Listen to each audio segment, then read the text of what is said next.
नागपूर शहरात लाखोंच्या घरफोडीच्या अवघ्या 24 तासात छडा लावून पाचपावली पोलिसांनी मोठी कारवाई केली।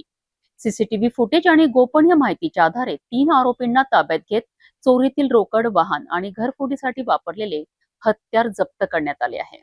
नागपूरच्या पाचपावली परिसरात घराला कुलूप लावून अजमेर शरीफला गेलेल्या कुटुंबियांच्या घरात चोरट्यांनी मोठी घरफोडी केली आहे। चोरट्यांनी व्हेंटिलेशनची खिडकी तोडून घरात प्रवेश करत तब्बल 17,51,000 रुपयांचा ऐवज लंपास केला आहे।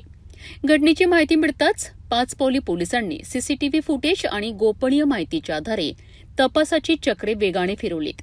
अवघ्या 24 तासांच्या आत हिमांशू लोखंडे आणि विवेक घोटे या 2 आरोपींना अटक करण्यात आली, तर एका विधी संघर्षग्रस्त बालकाला ताब्यात घेण्यात आले आहे। तपासादरम्यान आरोपींकडून 2,48,500 रुपयांची रोकड, चोरीसाठी वापरलेली सुझुकी बर्गमन दुचाकी आणि लोखंडी कटावणी असा 3,28,800 रुपयांचा मुद्देमाल जप्त करण्यात आलाय।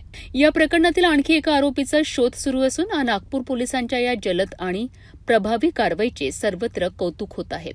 20 तारखेची घटना आहे। 20 तारखेला गुन्हा दाखल आहे यात घरफोडीचा। जे फिर्यादी आहे ते बाहेरगावी गेले होते।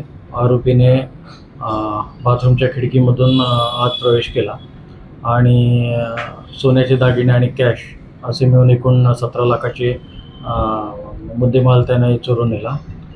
गुन्हा दाखल झाल्यानंतर तपास केला आणि तपास पथकाने आतापर्यंत यात 3 आरोपी, ज्यामध्ये एक विधी संघर्षग्रस्त बालक आहे आणि जे 2 आरोपी आहेत मेजर, एक हिमांशू लोखंडे आणि विवेक धोटे, असे 2 आरोपी अटक केलेले आहे आणि त्यांच्याकडून 2,48,000 रोख रक्कम आणि एक 2 व्हीलर TVS कंपनीची असा एकूण जवळपास 3.5 लाखाचा मुद्देमाल आतापर्यंत जप्त करण्यात आलेला आहे। पुढील तपास सुरू आहे।